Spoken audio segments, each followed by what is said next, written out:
안녕하십니까? 중학생 이상의 나이라면 알아야 될 것 같은 상식들을 알기 쉽게 설명해주는 채널 알틴입니다. 오늘의 주제는 바로 대한민국 국민이라면 누구나 모두가 전부 다 알아야 하지만 아무도 알고 있지 못하는 제도, 바로 전세제도에 대한 이야기를 할 거고요. 제가 이 썸네일을 왜 가져왔느냐, 이 영상이 바로 부육라님의 전설의 영상, 절대로 전세 살지 마라라는 영상이고, 이게 유튜브에서 전세제도에 대해 가장 큰 영향을 끼친 거의 교양 필수급 영상이기 때문에 유튜브에서 전세 이야기를 하면서 이 영상 얘기를 안 할 수가 없기 때문에 제가 가져왔습니다. 그래서 저격 아닌 저격을 해볼 거고요. 제가 오늘 해볼 이야기는 전세는 결국 돈 빌려주고 이자를 받는 시스템이고, 이거를 이해해야지 전세가 뭔지를 이해할 수 있다, 이런 얘기를 해볼 겁니다. 자, 그렇다면 먼저 교양 필수부터 살펴봐야죠. 절대로 전세 살지 마라, 부동산 읽어주는 남자님의 영상이고요. 조회수가 무려 300만입니다. 여러분, 부동산이나 재테크 이런 관련 채널 보시는 분들이 어쨌건 정해져 있어요. 대중적으로 모든 사람이 다 보는 영상들이 아니기 때문에 이런 재테크나 부동산 관련 영상이 조회수가 300만이다, 이거 굉장히 대단한 겁니다. 이런 정도 조회수가 잘 나오지 않아요. 이 주제 자체가 보는 사람이 워낙에 적기 때문에 그만큼 유튜브에서 전세제도에 대해서 가장 큰 영향을 끼친 영향이고, 이 영상을 먼저 보고 오시면 좋지만 좀 길기 때문에 제가 간단하게 설명을 드리겠습니다. 전세는 집주인에게 유리한 제도다라고 주장을 하시는 거고, 이 집주인에게 유리한 이유는 뭐냐? 전세는 집주인에게 무이자로 돈을 빌려주는 거고, 그거에 따른 시세 차익을 집주인이 모두 다 먹기 때문에 전세 세입자는 호구다, 그냥 공짜로 돈 빌려주는 호구라는 거죠. 그렇기 때문에 전세 들어갈 때 그런 목돈이 어느 정도 들어가게 되는데, 그런 돈을 잘 아껴서 어차피 전세 들어가서 월세보다 한 달에 한 24만 원밖에 못 아낀다, 한 달에 몇십만 원 아끼자고 그렇게 전세 살지 말고 그 돈을 잘 모아서 내 소유의 부동산, 내 소유의 집을 사라, 이런 얘기를 하시는 건데요. 자, 이 영상이 많은 분들의 공감과 많은 분들의 지지를 받기도 했지만, 한편으로는 많은 분들의 악플과 욕도 많이 먹었습니다. 왜 그러느냐?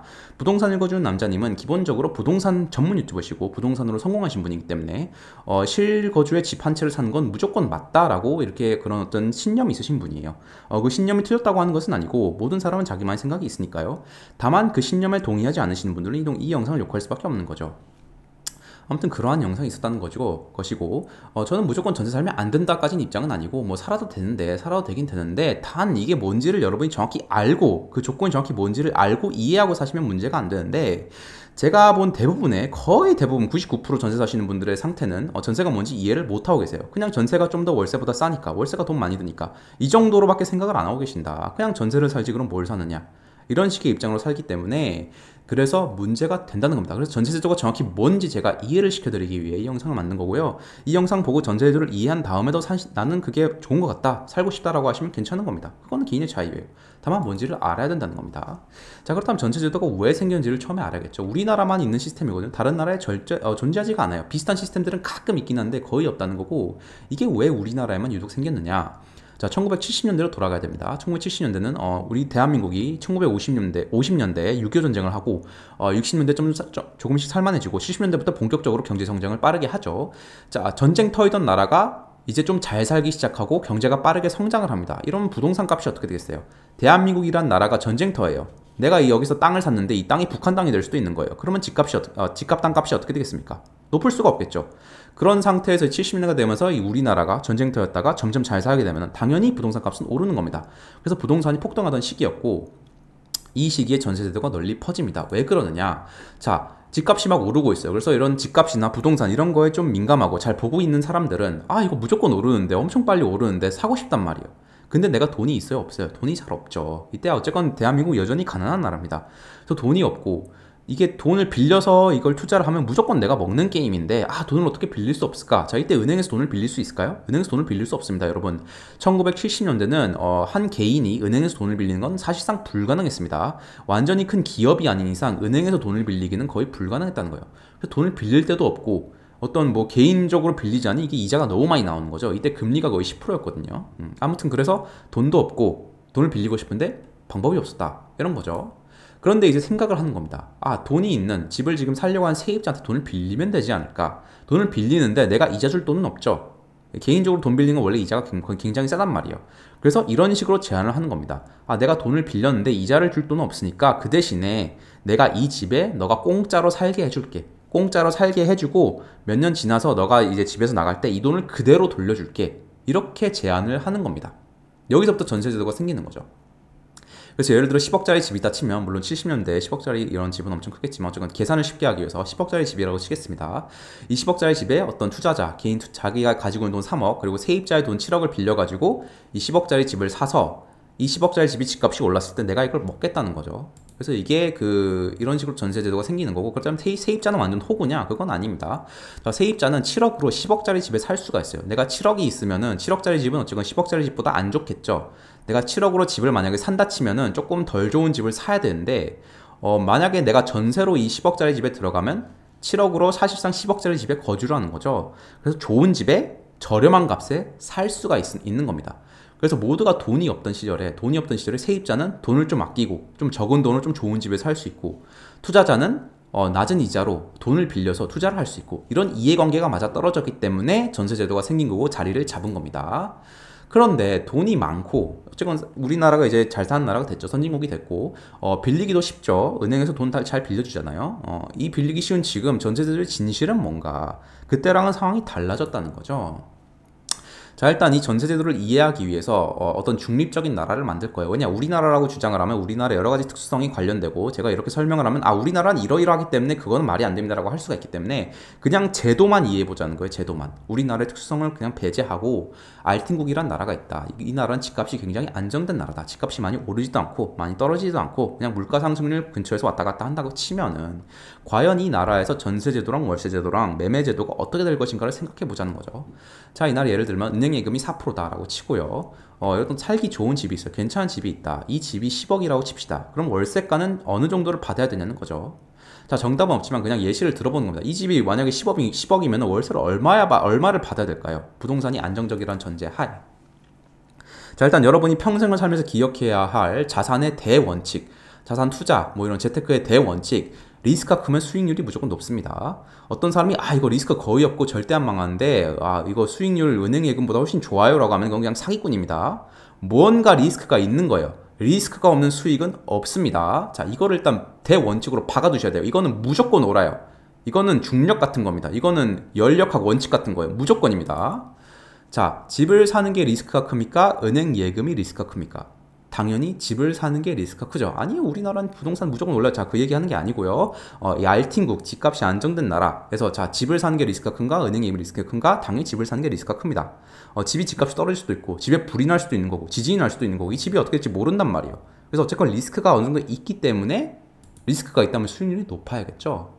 만약에 월세가 은행 예금보다도 낮아요. 월세가 엄청 안 좋아. 그럼 이 집을 뭐하러 삽니까? 10억을. 그냥 은행 예금에 넣어버리고 말지. 은행 예금 넣어서 4% 받아버리고 말지. 뭐하러 집을 사냐는 거예요. 그래서 예를 들어서 이 알팀국의 월세는 한 5% 정도 받는 게 어느 정도 관행이다라고 칩시다. 그래서 월세 5% 정도의 수익률을 낸다. 이 집이. 10억짜리 집이 월세 5% 정도 받을 수가 있다. 그래서 은행 예금보다는 리스크가 조금 크지만 그만큼 수익률도 조금 더 얻을 수 있는 그런 투자가 되는 거죠. 그렇다면 이 10억의 월세 5%를 좀 대충 적용해 보면은 한 달에 417만 원 정도가 나옵니다. 그래서 이 알팀국의 이 10억짜리 집은 월세가 한 417만 원 정도 되는 이런 집이 있다는 거예요. 자, 그런데 만약에 내가 전세로 들어간다고 칩시다. 월세가 아니라 전세다. 그래서 전세가 70%, 그래서 7억의 돈이 있고 이 7억의 돈으로 월세, 10억짜리 집에 월세를 들어간다고 치면은, 만약에 내가 7억짜리를 집을 산다, 집을 매매한다, 7억짜리 집을 산다라고 치면은 이 7억짜리 집이 월세가 5%라고 치면은 월세가 292만 원 정도가 되는 거거든요. 그래서 내가 7억짜리 집을 샀다는 건 사실상 한 달에 292만 원의 이득이라보다는 그거를 얻는 거죠. 이게 이 월세를 나 자신한테 주는 거죠. 내가 이 집을 매매를 하면은. 그래서 이 정도의 것을 얻을 수가 있는데, 만약에 내가 전세를 들어가게 되면은 10억짜리 집에 내가 실제로 살 수가 있다는 거죠. 그렇다면 어떤 이익이 되는 거냐? 이 갭 투자자, 내가 이 집을 사고자 하는 투자자한테 7억을 빌려주고 내가 얻는 거는 이 월세 417만 원에 해당하는 이익이에요. 내가 이거를 돈으로 받지 않았고 물건으로 받은 거죠. 이 월세 417만 원에 거주하는 거주권을 받았기 때문에 사실상 7억을 빌려주고 한 달에 417만 원을 받는 거랑 똑같다는 겁니다. 자, 417만 원의 이익을 7억 원금으로 받으면 수익률이 어느 정도 나오냐? 7.1%가 나온다는 거예요. 그러니까 은행 예금 4%, 월세 5%보다는 훨씬 높은 수익률을 전세를 통해 얻을 수가 있는 거죠.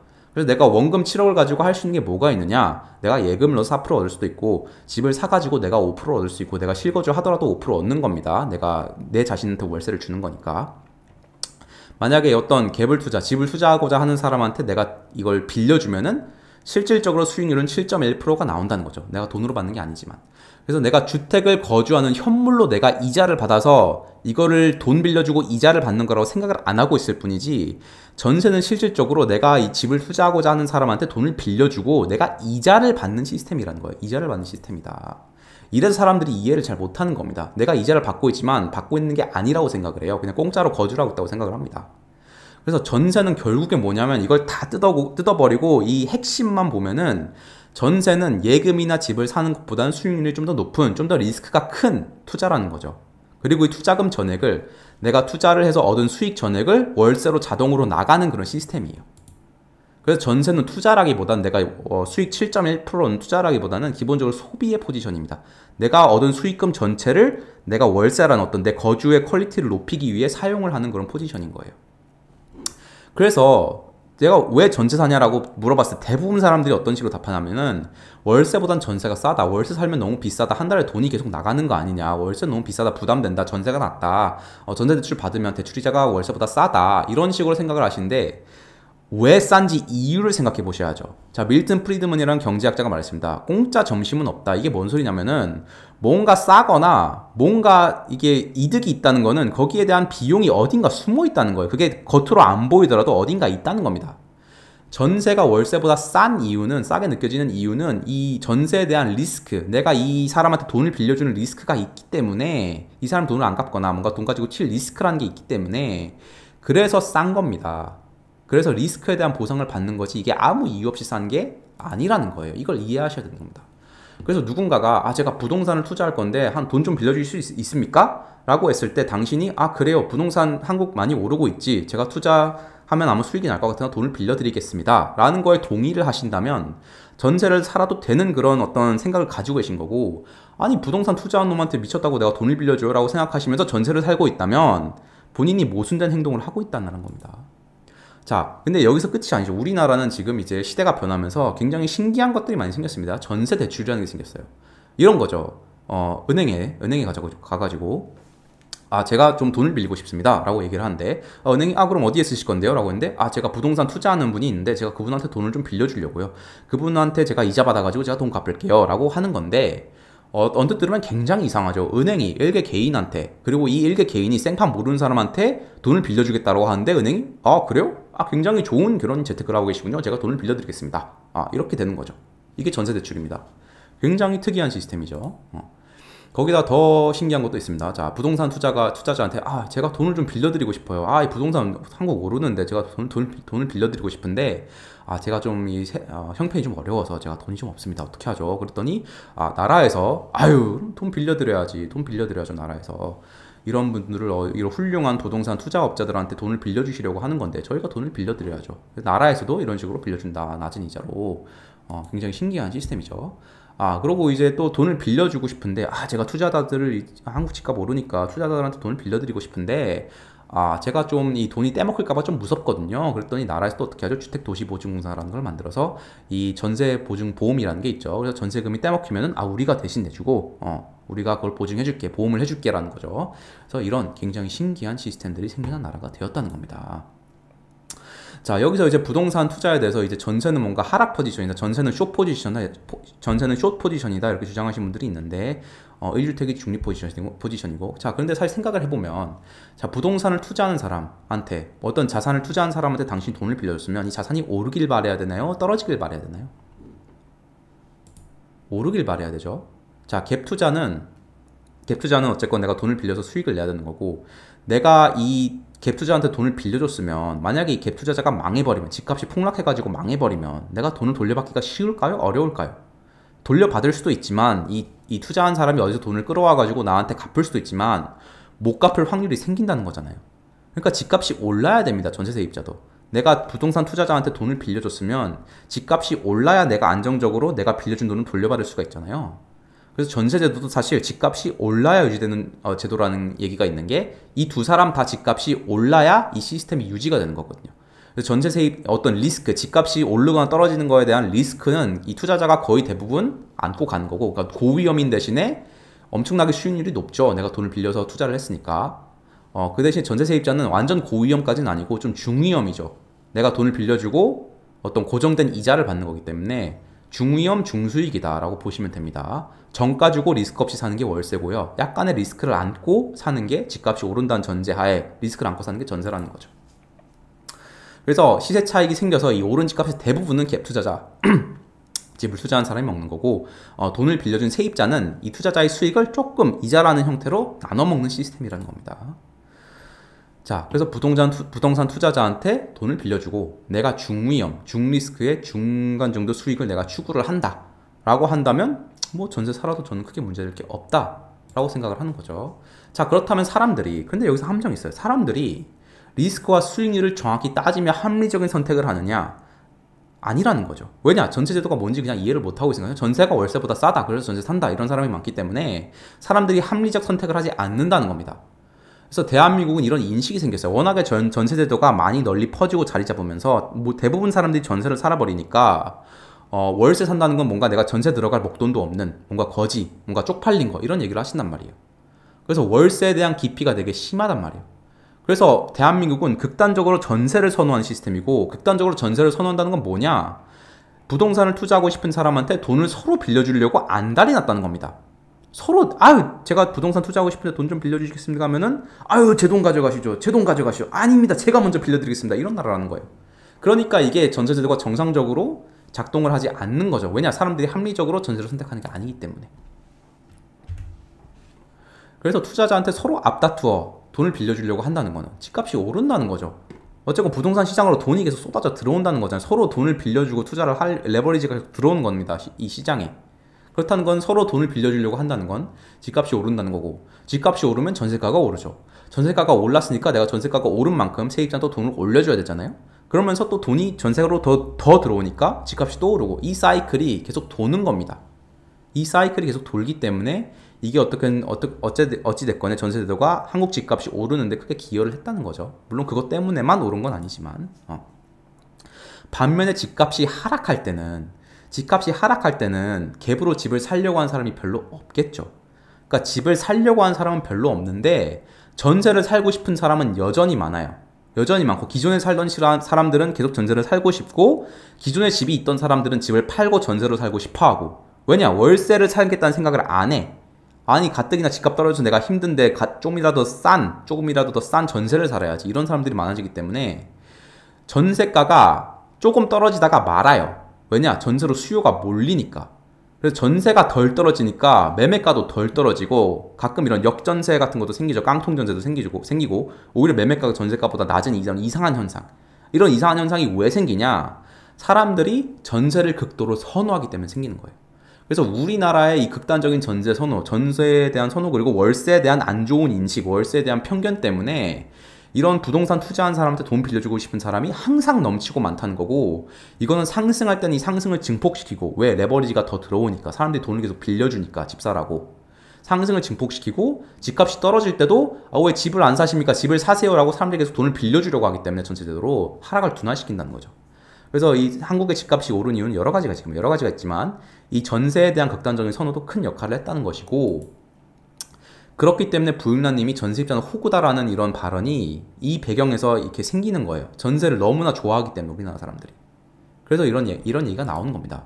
그래서 결론은 뭐냐? 여러분들이 전세를 살고 있다, 전세를 살고 싶다, 전세를 살 거다라고 생각을 하신다면 전세가 뭔지를 이해를 해야 되는 거고, 전세는 바로 내가 이런 어떤 집을 살려고 하는 사람한테 돈을 빌려주고 내가 이자를 현물로 받는 시스템이라는 겁니다. 그 전세에 대한 리스크가 있기 때문에 그에 따른 보상이 있고, 이것 때문에 월세보다 싼 거고요. 그래서 괜히 싼 게 아니다. 이유가 있다. 모든 건 이유가 있다는 거예요. 싼 건 이유가 있다는 거고, 본인의 리스크 성향을 고려하고 본인이 어떤 리스크를 가지는 게 대해서 어떤 이해를 하고 한다면 뭐 본인이 전세를 사는 거는 개인의 자유라는 거죠.